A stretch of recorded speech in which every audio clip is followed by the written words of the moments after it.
around how cheap alcohol is coming from other areas. So, we seem to have a fire alarm. We seem to have a fire alarm. I'm not sure exactly what that means or exactly what's going on. It's lockout time there. All right.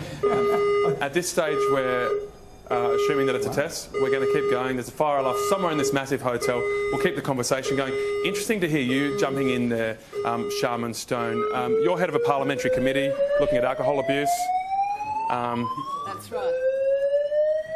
Can you hear us? It is pretty loud. Sirens going on. Wow. Maybe we've passed the lock-in for a Tuesday night. I really want to hear my point of view, did they?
For all things spin, branding and image control, there's only one place to go, Gruen Planet. Then Ross Kemp flips the coin in Vegas and discovers its seedy underside. Later, Nicolas Cage and Kiss get kissy on The Tonight Show.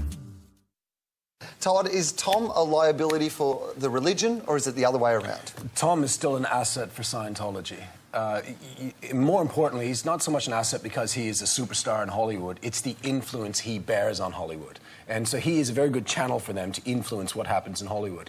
But, however, I definitely think Scientology is a liability for Tom Cruise. Now, I think that, history has shown he's gone through, 3 divorces, he's been mocked through the media, his movies are flopping. It has not worked incredibly well for him.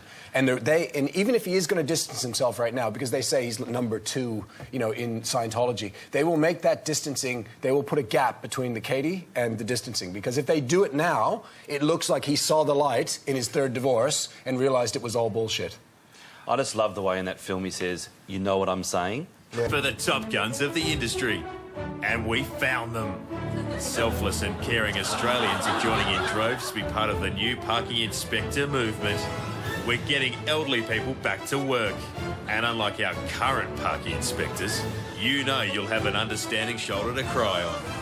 With the current economic climate, we did briefly consider overseas workers, but we knew you prefer the comfort of a local that really understood you. You'll love our new breed of parking inspectors. They're everybody's cup of tea. Good job. All right, Murray, where'd you find the tickets?